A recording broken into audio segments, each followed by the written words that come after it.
Well, I'd like to welcome you all here this evening, and particularly on such an auspicious occasion of the centenary of International Women's Day. My name is...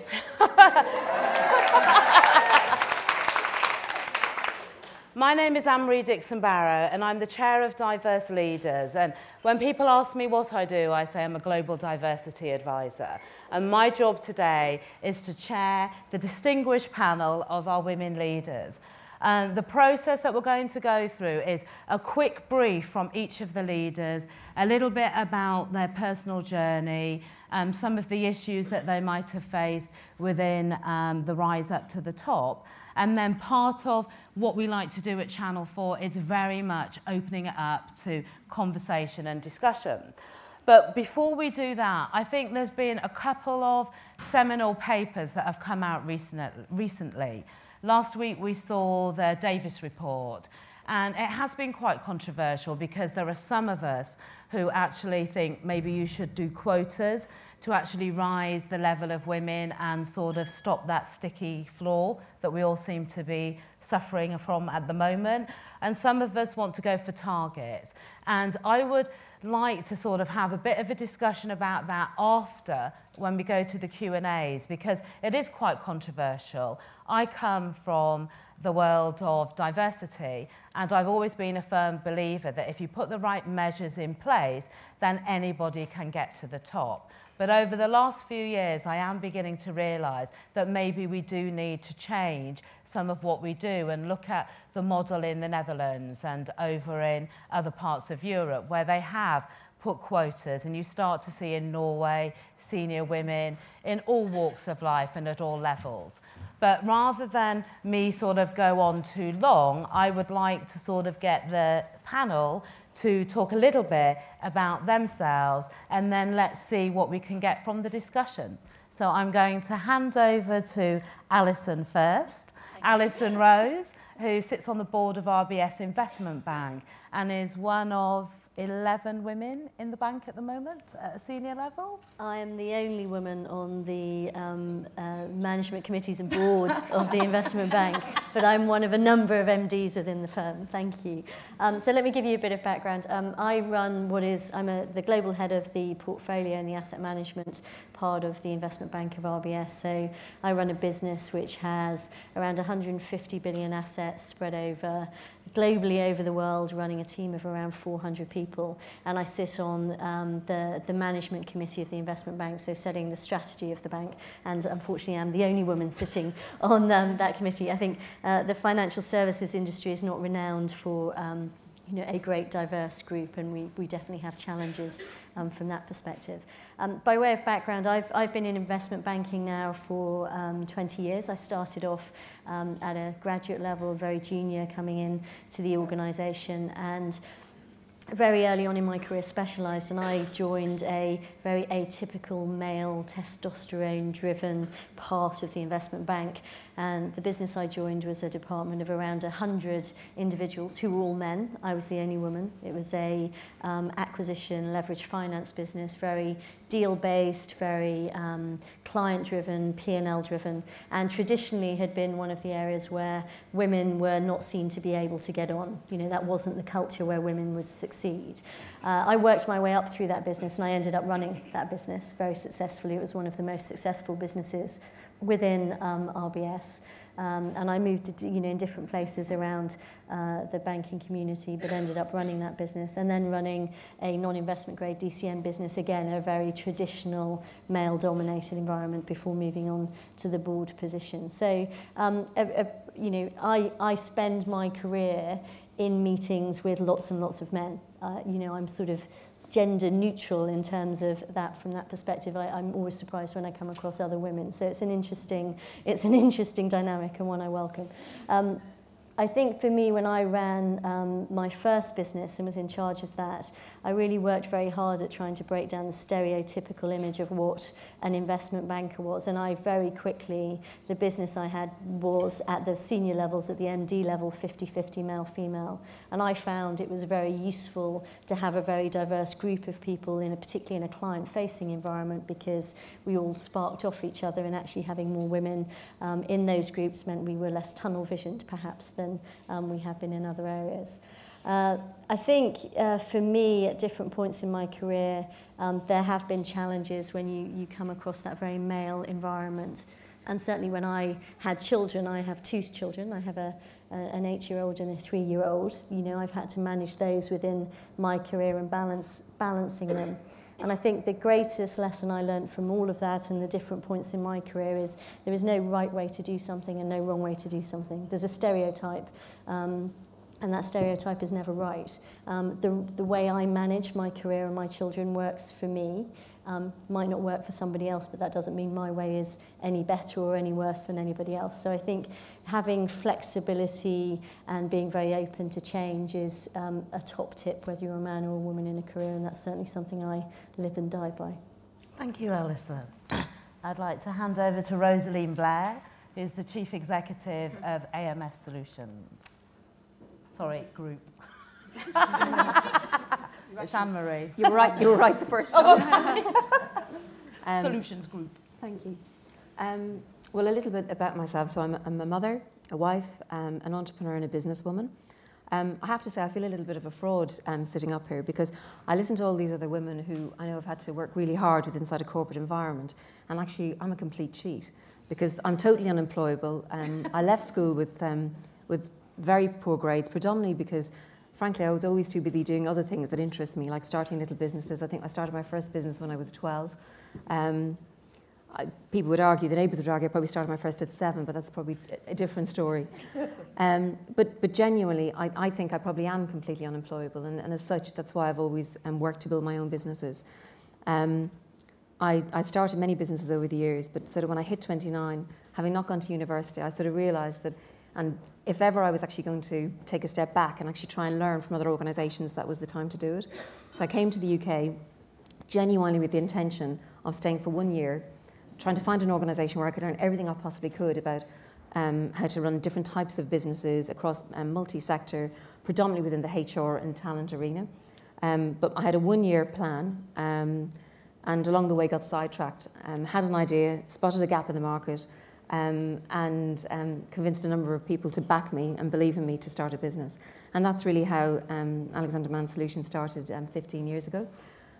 Today, we look after clients in about 64 different countries. We have only 40 clients that we work with, and they're very deep, long-term, intimate relationships. Our workforce, we have 1,400 people permanently working for us, and 50% of my leadership team are women. And we don't set out to hire women. We actually hire in a meritocracy, but we try and create an environment where anybody, irrespective of their background, it's all about outcomes, and actually we try and create an environment where people can be successful. And for me, I think the most important thing, I'm always find it a bit surprising when people talk about work-life balance, and I just don't believe in that. For me, it's all about life balance. And there are different phases in our life when different things are important. And we just have to, I think, be very honest with people around our situation and try and work to make it work for everybody around you. And I suppose the one tip that I would give, and the thing that has probably stood me in best stead all along the way, is actually always try and be authentic in everything that you do. So never try and be anything other than who you are. And that's always stood me in very good stead. Thank you, Rosaleen. I would now like to go to Maria DiPietro from GE Capital. Thank you. I'm Maria DiPietro, and you probably can tell by my accent, because I already got approached that I'm from Boston. So my accent's quite thick. So I have been with GE 20 years, and basically, if you saw my title, you're like, I think you basically do everything but sales. So I'm the Chief Operations Officer, which includes the CIO, the sourcing person, lean quality, Six Sigma. And GE Capital contributes about $3 billion to our parent company, GE. And basically, we're all in financial services, so similar to Alison. Pretty much a male-dominated organization on the leverage side, but there's 2 pieces of it, which is the consumer side, credit cards and all of that. And then there's the structured lending side. So I've had the opportunity to work in both areas of the business. And I'd say, you know, if you look at my career, I think what I would say to the audience is I've been successful only because I do keep my head down. And I think the humility, being a very humble person and letting your work speak for itself, has really, I think, been very, very successful for me because I've really never had to look for a job. I've always gotten tapped. And the second thing I'd say is probably, you know, step up for the tough assignments. So when someone tells you to go outside of your comfort zone, it's very easy to retrench into what you're very comfortable in doing. And you don't really want to kind of wander into that place that someone says, oh my God, you know, I really have no idea what I'm doing. And I've gotten a few of those assignments when someone says, you know, Maria, we're going to take you out of here, which we know you're doing very well, and we're going to put you into another area that we think, you know, you're going to fail in. Prove to us you can be a good leader. And I think it's taking those assignments that make you stretch as an individual. But I think at the end of the day, I think what's worked for me is that be a humble person. Because I think what doesn't work in any environment is arrogance, people that are overly confident, and people that take advantage of other people's work and credit for other people's work. And because that always really catches up with you at the end of the day. So I've been successful, like I said, 20 years in the company. And I think the last stretch assignment I had was coming here. Because the question about me personally was, will her style work in a European? So I have the EMEA organization, and it's a very challenging organization culturally. So the question for me as a leader was, before we get you to that next big step, which would be company officer, which is the top 100 out of 300,000 people, is could she make that transition culturally? And I think that's where you all should kind of stretch yourselves, because the UK is a fabulous melting pot. And if you can learn to deal with different cultures in different ways and be successful in executing, it's a tremendous asset. So that's what I'd say. And I do work in a male-dominated organization right now. But one thing I'd say about GE is we don't go to quotas. What we do look for is diversified slates. And we're a very big client. And we look to try to get the best talent on those slates or those interviews. And we'll always pick the best based on merit and what they can contribute. So for my job as a woman in GE is how do I get more women through the pipeline to give them exposure in bigger jobs, so that they, in fact, could be the bench strength for the next big job that opens up. And I think that, you know, that's what we struggle with. A lot of women forget that they need to kind of lend a hand and bring people along and look for people. And I think every woman in this organization, woman or man, should look for who would be a good mentor for them in their organization. Who do they look at and they could emulate and say, you know what, I like their style. But I think, as you had said, don't try to be somebody you're not. Because it kind of is, it just comes through loud and clear that, you know, it's false. So I would say, you know, you should look at women in your organization that you say, you know what, they're very successful, I like their style, and step up and ask them, would you be a mentor for me? Thank you, Maria. And finally, Tonie Leatherberry from Deloitte in the US. I'm very delighted to be here. I flew over just for this event, and so sharing with you my experiences as well as learning from you helps enrich all of our lives. And so when Annmarie asked me to think about my own personal journey, which is quite interesting, I grew up professionally in Deloitte. I have been with the firm, it'll be my 20th year this year. And what's interesting about that journey is, unlike a corporate environment, it is a private partnership. And there are certain cultural nuances that come along with that. So in the US, in our consulting practice, I'm a principal in our consulting practice, which is a partner. That consulting practice is about a $4 billion practice currently. And when I started thinking about a career outside of engineering, I grew up as an engineer, what was really fascinating is no one had ever told me about the world of consulting or accountancy and professional services. And so through the mentors that have been a part of my life, through some of my colleagues, I've sort of learned that. In my role today as an equity owner, as well as the diversity leader for Deloitte Consulting, I am always looking for that individual who has the potential but doesn't know how the game is played. And just giving them a hint of, here are the unwritten rules, here are the players that you need to know, here's how we're structured and organized, here's what you need to focus on, here's what your language and your dialogue needs to be with our leadership, makes all the difference in the world. So I challenge each and every one of us to think about that as you are looking at those diamonds in the rough, so to speak, and figuring out how to help them reach their highest potential. I think that is sort of the qualitative aspects of this diversity journey, if you will, of making women successful, making individuals from all different walks of life successful, is how do you reach in and touch them personally as individuals, but help them understand the broader culture of your organization. My own personal journey is somewhat interesting in that when I was up for partner many years ago, my senior practice leader said he had made a lot of partners and I wasn't partner material. And so when you think about that, you take a step back and you say, well, what does partner material mean? For me personally, I looked at where I was in that stage of my life. I had a newborn. I had a father that was dying. And I said, you know, all of these other things, this title, this image, they're just not important right now, because I need to focus on family. So I do agree that you have to look at the different stages in your life to understand where you are and what takes priority, because there is no work-life balance. I'm just going to be candid. And so at that point, I took the highest position that was not an equity owner in the firm as a director. The difference was I never stopped growing. I never stopped learning. I never stopped engaging.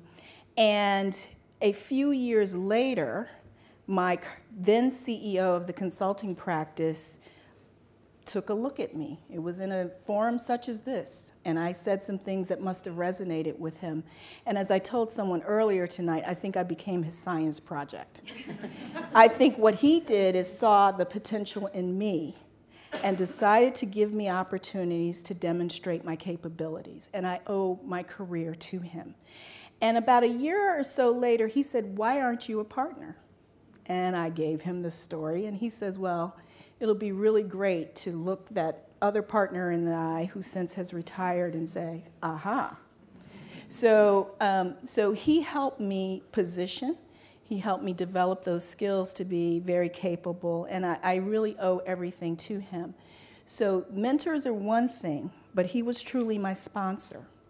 And so you have to seek out those sponsors. In a lot of cases, you can't walk up and say, will you be my sponsor? But what you can do is say, here's where I'm headed, here's where I would like to go, and how can I support you as well?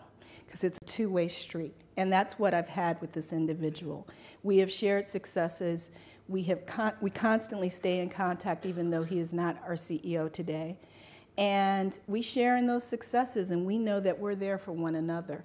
And so having sponsors such as that is very important, and it's made the difference in my career. Thank you, Tonie. I think that's really important, actually, because there is a big movement towards mentoring, and I think mentoring is really key, but mentoring comes in all forms. And one of the programs that I've been working on over the last sort of few months is the reciprocal mentoring approach, where actually you're the mentor and the mentor's also mentoring you, because I think it's really important that you've got that equitable relationship. I think also having a sponsor is key, particularly if you're in a firm and you're in that investment or the banking world or finance. It's always the individuals that have a sponsor. We have an event at Citigroup on Thursday. And again, when I see the leadership that are around that table, most of them have got a key sponsor that was either of the senior leadership or on the board, and it's really sort of moved their careers forward. So I would like to now open up to the floor and get you to ask some questions, because it's not often we've got such a powerful group of women who've all achieved in their own right. So the floor's yours, so fire away with some questions.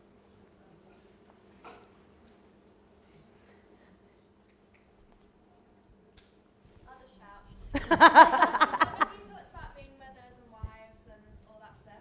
What would you, as a woman, what would you define as being successful? Can I take that one? Because interestingly enough, a couple of years ago, I became a single mother when my husband passed away. And I think success for me was the day that my daughters Googled me. And she came back home with this pride about, Mom, I Googled you in school, and I showed all of my classmates. And I know that sounds a little bit, but that she has taken such pride in that I'm not that traditional mother who's baking cookies in there every Friday, and I'm not downplaying any of that, because that's certainly important, and I've certainly spent my share of nights flying home and then staying up till 2 in the morning baking cupcakes and stuff to try to prove something to myself. But balancing all of that, balancing that I am now a single mom, that I am raising 2 daughters, and when they play back those values that I'm trying to instill in them, that is so rewarding to me. All of this is worth it for them to play that back. And so they are very focused on being good people, first of all, but having a sense of achievement and responsibility. And I'm just so blessed to have them as my daughters. I mean, they even helped pack up and cook dinner when I was flying over here on Sunday. They have taken ownership of our household, and we are a team now that Dad is gone. I think it would be quite nice to hear from Rosaleen as well on that question. I think it's very, very difficult to actually top that, but I'm actually quite moved. But I'm laughing because I've got to go home tonight and work out how to make a Spinosaurus outfit. Yeah. I can give you some tips on that. Right. I'm thinking, have I got cardboard big enough for tonight? Yeah.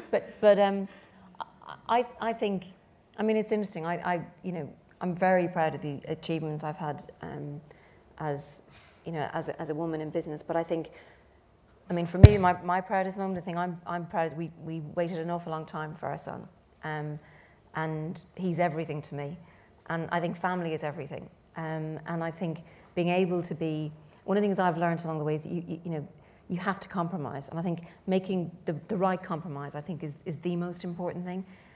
Because anyone who says you can have it all, and I think the most dangerous thing that actually any woman can do for another woman is actually try to prove that they're superwoman, because it's just a nonsense. Every one of us is running around, with God knows what in our handbag, trying to be everything to everybody.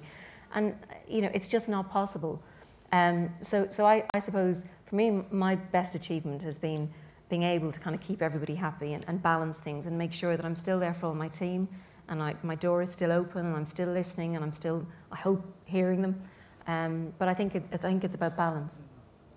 I think maybe what we should do is take 2 or 3 questions and then split them up between the panel so that more people get an opportunity to speak. As I look onto the floor and there are no hands up. Oh, sorry. Blinded by the lights. What mistake have you learned the most from? Could you hear that? What mistake have you learned the most from? Actually, that'd be quite good to go around and ask all the panel. So we'll start with Maria. Oh my God, mistakes.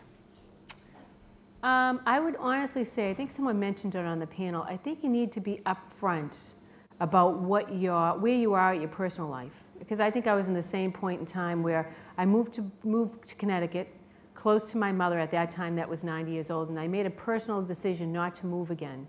And I think I should have made it well known that I didn't want to move, versus the vision of everybody coming back to me for a job, whether it was overseas, whether it was Asia, and I kept saying no.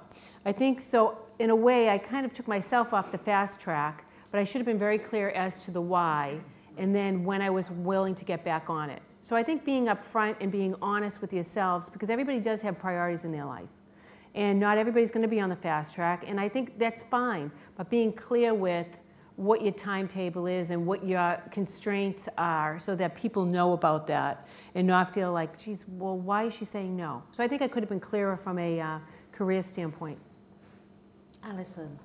Yeah, I think probably the biggest learning experience I had was when I made some of my biggest mistakes, which was trying to have it all and be all things to all people. And I think not making the distinction between what my priorities were, what the business priorities were, what my family priorities were, and finding out for me. And so I think there was a certain point when I took over a business, I tried to be all things to all people, and all that you end up doing is sort of dissatisfying everyone, mainly yourself. So that was a really good learning experience for me, because it made me set my own agenda and what my priorities were and what I was prepared to live with and what I wasn't prepared to live with. And that enables you to have a very constructive and sensible dialogue. So that was a great learning experience for me. Rosaleen. There's a lot, but I think if I think within an entrepreneurial culture, I think probably the biggest mistake that I made was actually I genuinely love what I do, and I could seriously work every hour of the day because I actually really have a passion for what I do. But actually I didn't realise the impact and the responsibility that you have as a leader and the impact you have on other people. And it never dawned on me that actually, you know, I'd work till hours and actually everybody else was there. And I just thought, we're having great fun and it's wonderful. But actually I was holding them back from their lives. And then actually when I realised that, I thought, okay, well, I'll slip in earlier in the morning. And actually, lo and behold, suddenly everybody was getting earlier and earlier. And actually, it was a real, I think, awakening for me that actually as a leader, you have a real responsibility to actually lead by example. And that, you know, it's okay to say you've got to go home. And actually now I just, you know, I come in later, I go earlier, and I still work very hard, but I do it in a way that actually doesn't intrude on everybody else. So I think that responsibility of being a leader and the impact you have on everybody around you. So I think it's more of a turning point. I don't know that it was necessarily a mistake, but I think managing my career. In the past, I didn't manage my career. I didn't think consciously about what I wanted to do next, what set of challenges I may want, and engage others in that plan. And so I think the learning experience now is to be thoughtful about that, to have dialogues with all kinds of leadership, to say, what do you see in me in terms of potential? What could be next on the horizon? Where is the firm going? What should we be considering so that I'm positioning myself? And I think too often, particularly as women, we think we'll demonstrate great work and our heads are down and we're not looking at the politics, and politics are not a bad thing. We sometimes think it's somewhat distasteful. And I think if you do it again in an authentic way and you're engaging others in your success and their success, I think it can be very beneficial. Thank you. We'll take another question, so we'll slip over the fact that I've not made any mistakes in my career. Hi. Sorry. My question is to all of you. When you walk into your meetings or boardrooms and you're the only female and you're often met by men who can be a bit dismissive, how do you deal with that? Rosaleen! Well, let me replay. When we did the management buyout, I went to see, so I'll slightly turn it, but I went to see a number of potential partners of VCs, private equity companies that were looking to back us. And probably the one where actually was the most interesting was when the man said, "And what does your husband think about this?" Clearly, they're not our partner today. But to your point about when they're being dismissive, I think the most important thing is actually not to rise to it. And actually just, you know, keep doing what you do, keep being professional. Don't, you know, actually, you know what, at the end of the day, you make them look very small. So you just keep being the best that you can be at what you do, and just ignore everything that's going on around you. I think that's the most important advice I could give anybody. Maria. I have to say, I absolutely agree with that. I wouldn't make an issue out of it, because I think that's what people would wait for. They'd wait for you to make an issue out of it, to say, you know, like, well, I told you she was an emotional female or something about that. So I would definitely do exactly, because I think, honestly, your actions and your results and your performance speak louder than words. Yeah. And, you know, at a certain point in time, that person would be discredited. So I'd say let your actions speak for themselves. Alison. Yeah, I think that's absolutely right. I wouldn't rise to it. I think they look small by, you know, doing that, and their behaviour stands out. So I think carry on as before, be professional, let your actions speak. I mean, God help anyone who is dismissive of me, because that's, you know, that just doesn't happen. And you just, you know, and I think you have to have a confidence. If you walk into a room with feeling I'm the only woman and feeling slightly meek, you know, people pick up on those vibes, and we work in a very competitive environment. So, you know, you have to be conscious of that. So you just need to be confident, sure of yourself, and I think, you know, that's half the battle. They won't be dismissive of you then.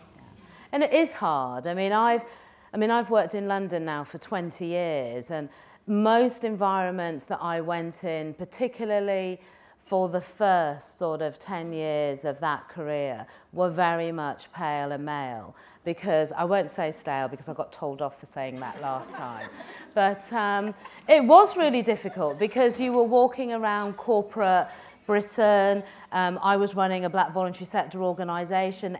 People that looked like me didn't go into the boardroom of Barclays Bank, and back in those days, it was very much private dining. And I remember I will go back to a mistake I did make. It was the biggest mistake I've ever made, because I walked into the private dining room of Barclays Bank, and I was so not used to that environment. And it was just full of wine, all sorts of drinks. And I thought, well, I don't drink really, so I won't have a drink. But I was forced to have a glass of wine. I took the glass of wine and promptly spilt it over the butler, the table, and that taught me a lesson early on in London, that you have to be honest to yourself and don't just do something because that's what other people expect you to do in the audience. Not in the audience, in the meeting, sorry.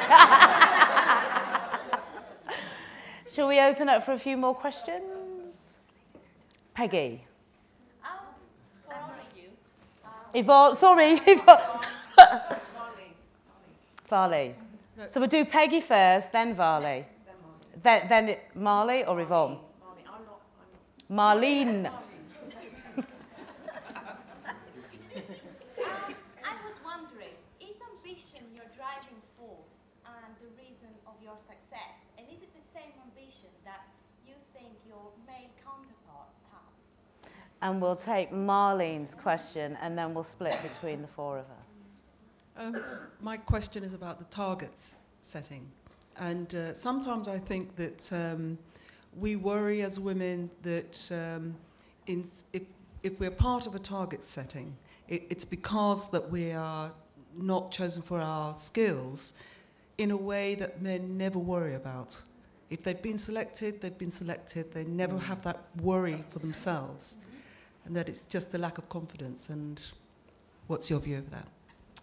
Okay, so we've got ambition and we've got targets. So we do ambition this side and targets this side. Oh, okay. Sorry, Rosaleen.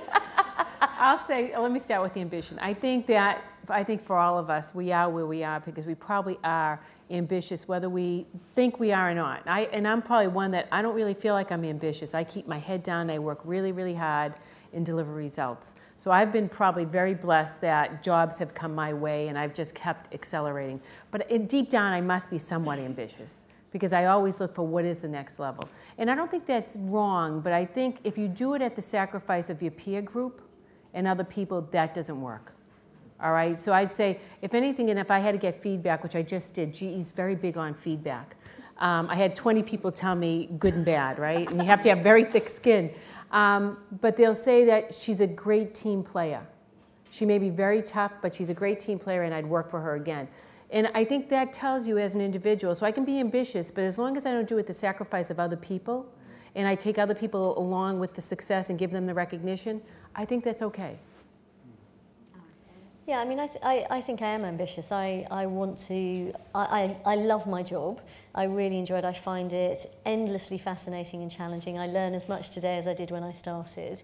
And I constantly want to learn, and I constantly want the next challenge, which inevitably means the next job, the bigger job, the broader job. So if that's ambition, yes, I'm ambitious. But I would echo something you say that you know, you cannot succeed in any business environment without a successful team and without being a good team player. And the successes of the teams I have run have always been because I've surrounded myself by people who are much better than me. You know, there's no downside to that from my perspective because they do well, the team does well, they do badly, you know, we've all done our best. So I think ambition for your team, for your business, you've got to have a passion for what you do. I think as women and as a gender, we perhaps articulate our ambition in a different way to men, and if the selection of talent is being done on a view of ambition that isn't the same as how you project your ambition, then it won't be interpreted in the right way. I hope that sounded clear. But, yeah, no, it does, and actually echoes what's in there's a report that's just come out from Business in the Community, and no, it's not called Opportunity now, is it? Or is it called, yes, it is called Opportunity now.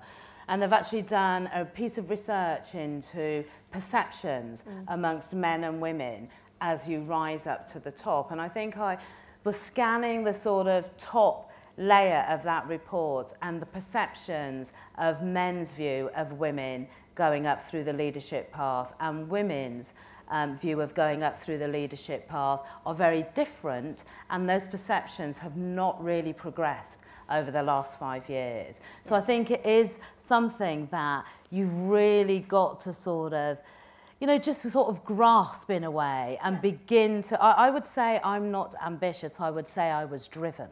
And driven to achieve. But I don't think we should. I mean, ambition is sometimes sort of portrayed as a dirty word. I don't think ambition is a dirty word. I mean, if you say drive, that's great. So I think being ambitious and driven and, you know, wanting more out of your career is a great thing. But always remember you're part of a team. You know, and that's a really, really important aspect, because you know. And you have to remember your career is a sort of a great piece of advice I was given. It's a marathon, it's not a sprint. And at different point, people will trade off short-term game and ambition at different points. But generally what I've seen, you know, if you build a team, if you build momentum, you know, go for the marathon view, then talent rises to the top. Definitely. Targets. Let's go to Tonie first for targets. So I look at targets as it's a yardstick. It's a way to say, are we making progress against a set of objectives? Not quotas, but some metrics that you put in place to say, I'm going to look at this over time to see if we're moving the needle. And I think you said it. You already said it when you said men may not think about this, right? I mean, I'm not sure I'd have a huge lot to add. I personally don't like quotas. I have an issue with quotas. However, I think there's a lot to be said for targets in terms of actually awareness, because I totally agree with you.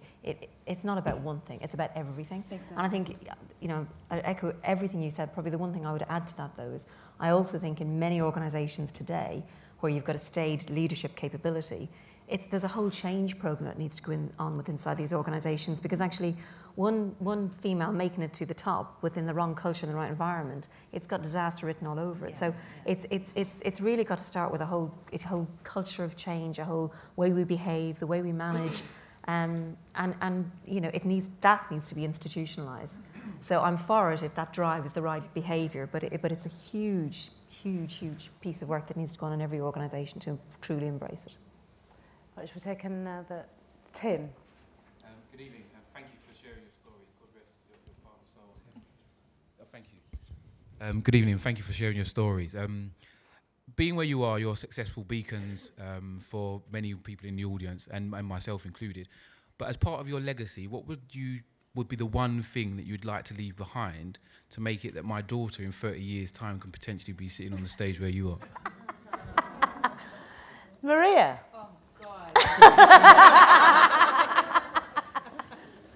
Oh, that's very, very, you know, I say, you know, there's a lot of things, and when I look at my legacy, you know, I have a work legacy and I have a family legacy. I kind of look at two different ways, right? For my family, I think we echoed it before. I want my children to grow up and see me as a role model, but to grow up as good citizens, corporate citizens and good individuals. I think that's number one. I don't want them to look at my success and say, all right, there's a lot of great things that come with that. I want them to value people and individuals and treat people with respect. Number one and foremost, if I can get my kids to grow up to be those types of individuals, I feel that my legacy has been achieved. I mean, that's the most important thing for me. And to understand and value the input of education. Because I think what I'd like to make sure is that I tee them up for success. And it's such a competitive world. No one, I know it was told to me by, you know, my parents, no one can take an education away from you. So to make sure they continue to aspire to at least get a degree. You know, I want them to be happy and not think it has to be monetary. So I think that's the personal side. On the professional side for me is to develop a culture that all people have an opportunity. They have to display it, and we have to foster, I guess, an environment that people help one another. I didn't get to where I was unless I had a mentor and I had a sponsor. And I want people within my company, GE, to feel the exact same way and to recognize those individuals and to take a chance. because someone took a chance on me, and to be able to feel comfortable to say, you know what, they may not be 100% of what I'm looking for, but they're 80, and I see the other 20, and I know they can get there with support. So that's kind of the legacy I want to leave within our organization, is to be able to foster an environment that thrives around developing people. Alison. Yeah, I mean, I think sort of I'd look at it in both ways. I think from a family perspective, I would like my kids to grow up with the view that they can achieve anything, recognizing that you have to work hard, you have to invest in yourself and what you do, but they have any opportunity. So anything they choose to do, anything that's within their capabilities, they can do, and there are no blocks on that. Whether, you know, my son or my daughter, they can choose what they want to do. So I think that would be the legacy. I think within a corporate environment, the legacy I would like to leave is that when I go, there aren't these debates, that there isn't a need to have this discussion, that actually it is an environment that is meritocratic, and regardless of your background or your gender or your sexuality, it's not even an issue, and we're not having to have these discussions or talk about quotas and targets. So that would be what I would like. Rosaleen. I think there's lots of different things, but I suppose if we just focus on one, it would be around education. I think one of the things that I think is sadly missing is that everybody doesn't need to have a degree. It's just, you know, there's so many people out there today, and I see them coming in the door every day with useless degrees, and we've completely misled them that they're going to have a future. And I would like much more honest debate around it, much more honest debate. And actually, you know what? There's so many other great things. You can actually go on, you can be anything you want to be. So I think letting people at a young age understand that actually there are other skills that are actually very important and more practical actually back out in the real world. So I would like to see, I would love to leave a legacy where schools and at a very early age we're actually teaching people, and women in particular, to be much braver on an entrepreneurial perspective around risk. And actually that if we could just get to that, I would be very excited. So this might be my third career. All right, well, my first one was an engineer, a nerdy engineer. And my second one is now a consultant. And my third career is really to teach, is to take all of the, you know, these 20-odd years of professional experience and personal experiences and expose. And in the U.S., we talk about the 4-year versus the 2-year college programs, and I think I want to do it at the 2-year college program, because again, I think that exposure to individuals who have high potential but just haven't had the experiences will make the difference in the world. So that's my legacy. That's what I'm working towards over the next 10 years. I can't see anything. Vera, I can see you. Sorry, I can't. It's very difficult to see, Colin. So you've mentioned a lot about sponsors within work, and if a sponsor's telling you to go a certain route, but your gut's telling you to go another route, what do you follow? Yeah, your gut. I would say, you know, I had a sponsor. He's now the vice chairman of the company, and he said to me, he gave me very explicit feedback.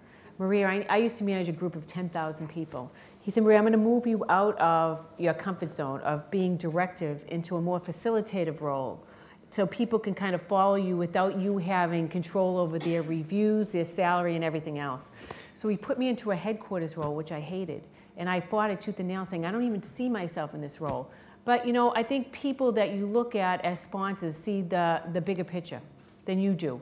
And also, you know, I could have been shy and not going that path because I was probably a little bit more insecure about my capabilities. But he saw something. And as much as I fought it, I took the job, and it was the best thing I ever did from a career standpoint. We'll take Vera and then Rosaleen. Sorry. Just beside Captain. Are we looking? Beside Captain. Just down there. Are we doing questions? Yeah. Annmarie.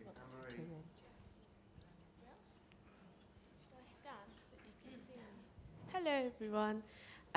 Just leading on from what you've all been saying about education and kind of investing in young people, I graduated last summer, and it was incredibly overwhelming knowing that you were trying to enter an environment where there were people who were very established in their careers. It was incredibly difficult to try and find the competence within myself to work alongside those kind of people that you aspired to be.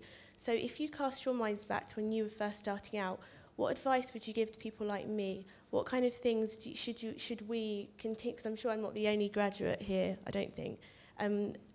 What kind of things should we keep reminding ourselves of at what is quite a difficult time? I think we'll take another couple of questions and then split between the panel. Down here, yeah. Is it Husna? Sorry, Husna.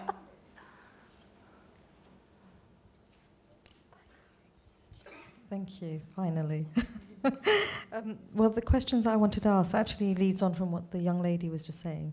At my age, at 46, you know, I know that at least 3 of the panelists have been working in the same sector for about 20 years. So for someone who's working in the voluntary sector, and if I want to transfer into a different sector, you know, what is the advice and you would be giving to me? And one other question, if I may, to the US panelists is you're talking about diversity and discrimination sort of has been on the periphery of what's been discussed today. In terms of Muslim women, particularly in the US after 9/11, you know, are there any things that you're doing to actively promote the upward mobility of Muslim women in terms of promotion? And have you got any anecdotes of, you know, things that have happened? Thank you. Should we start with Tonie? Sure. So I think to your point, there was a challenge around perception, and we do a lot with having affinity groups to encourage, to focus on professional development for all people. We have a part of our program, our protocols, if you will, around any kind of hotlines if there are any kind of issues. And so in my role, and I have my counterparts in the other lines of business, I'm constantly sort of monitoring those issues, and I have a direct line into our CEO as the diversity and inclusion leader to continue to make sure that we're not having those kinds of issues, and we engage our general counsel if we have to do that to address any issues that may come up.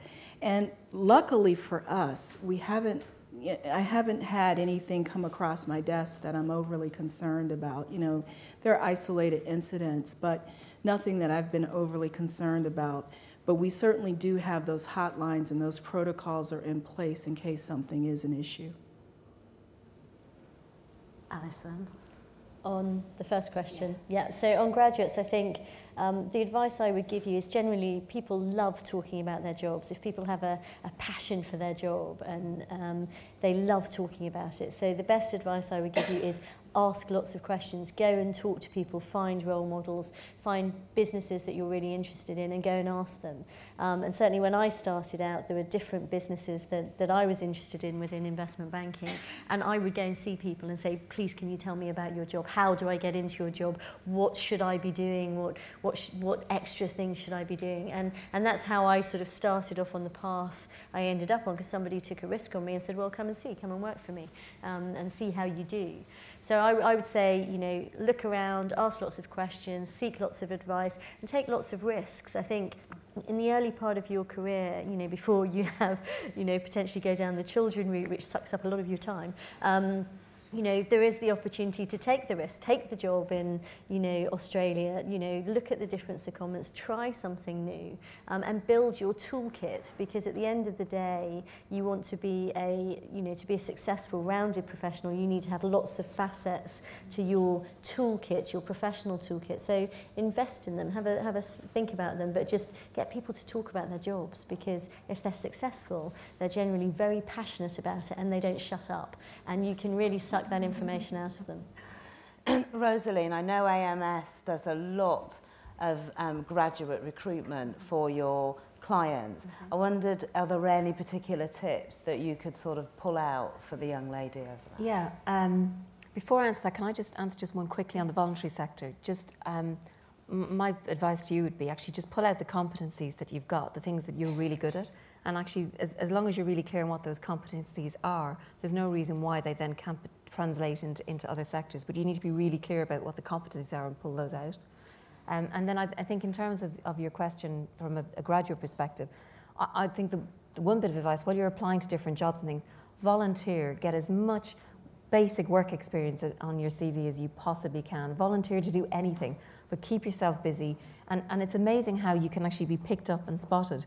I mean, I've picked up so many people over the years that have ended up coming on and doing incredibly well with us because they've just been people who just kind of kept getting in front of you and actually volunteering to do things. So I would say keep yourself busy. I totally agree with you. People who are passionate about what they do, they love talking about it and just keep asking questions. And I think just to add to that, Husna, I mean, I'm probably a rarity sitting up here because I started off in the private sector, went to work for the public sector, ended up in the voluntary sector, and then set up my own business because I did realise that, like Rosaleen, I was unemployable. So therefore, I created a business and a set of things that I wanted to actually do. And I think one of the hardest things to do in your position is to make that transition. And I think there are some steps that you can take over the next year. And one of those steps is beginning to walk in to other environments that maybe are one step removed from the NGO voluntary sector world. And I never thought, well, first of all, I didn't think I'd ever be sitting up here chairing, even though I'm not that good a chair, because I am talking too much. But actually, I think you really do have to sort of begin to sort of do it over a strategic sort of period of time. I don't think you can just go from where you are now into that corporate role. I think there are some roles, if you look around the corporate social responsibility agenda and some interesting pieces of work that are going on in companies, but I could actually see you transitioning over the next year or 2 years to actually go into that other world, and I think you would actually enjoy it. We'll take 2 more questions and then I think we've got to stop. I just wanted to speak to Tonie Leatherberry. She mentioned earlier that there was no work-life balance. It's almost impossible. And I just wanted to say that I do a 3-day week and I wanted to get advice, and I do work at a senior level in government, and I wanted to get some advice from the panel about some of the tips I can have to keep my profile high while I am trying to achieve a work-life balance, because I actually don't agree. I think you do have to, for me, I do have to try and achieve that. I don't think it's one or the other. I'm not saying that you were saying that, but can you give me some tips on that? The other thing that I wanted to say, Tonie, that you mentioned your mentor and sponsor was a man. I think that's a really good thing because women like yourselves are in short supply. And I actually have a male sponsor and a mentor, and I found him being really invaluable. And I just really was heartened to hear that you want to give back and teach, because I think these events are fantastic. And the fact that you flew in for this and the rest of the women are here, I am really overwhelmed. So I just think if we could have more opportunities for women like yourselves to give back, that would be amazing. So just going back to my original question about trying to achieve that work-life balance, is that really impossible? Am I being a fool trying to achieve that? Is it actually achievable? Well, I think every person's life is different, first of all. And what I really meant with that, it was a little bit tongue-in-cheek, is that, again, these life events will take priority. So if you come back to my own personal experience, partnership at that stage in my life was the thing that got compromised, because I had a responsibility to my parents and I had a responsibility to my newborn child. And so there was no way that I was going to achieve all 3 of those things. And so that's what I meant by there is no balance. At certain points in your life, you're going to have to take a step back and you're going to have to say, this takes precedence over this. Now, what I would say in terms of the tips, what's critical is, again, keeping that, and I think Annmarie said it earlier, keeping that dialogue open, engaging your leadership, engaging your colleagues in what you're having to do to make all of this come together. So for me personally, visualize this. I am 30 weeks pregnant.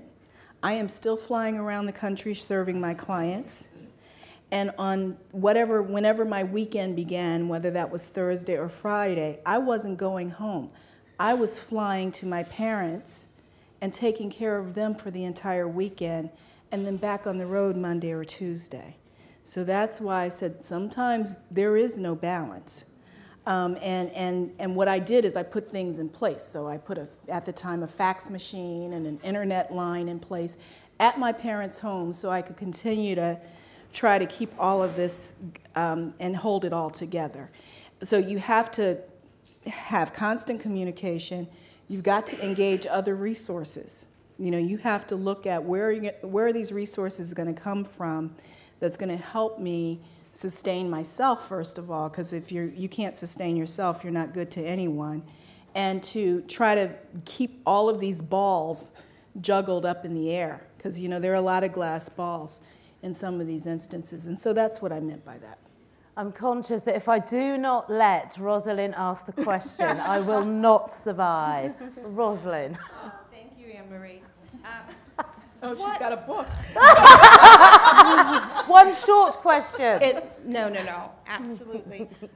One of the questions that I had, and it's, first of all, an observation. I've been in this country for 20 years working in HR and recruitment, and a trend that I've noticed is actually at the very top of organizations, men have stopped resisting excellent women. And they've actually started to embrace them because they've recognized that that is a route to their own success.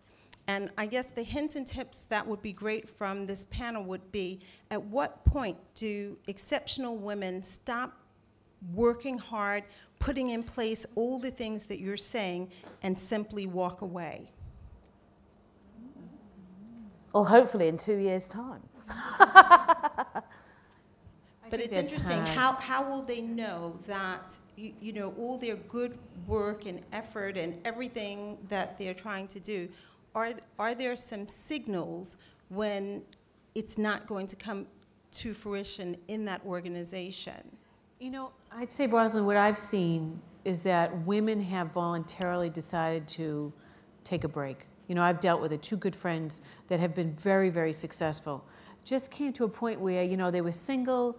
They said, you know what, if I keep running at this pace, I don't have a work-life balance. I don't have a personal life. And you know what, I'm going to take myself off.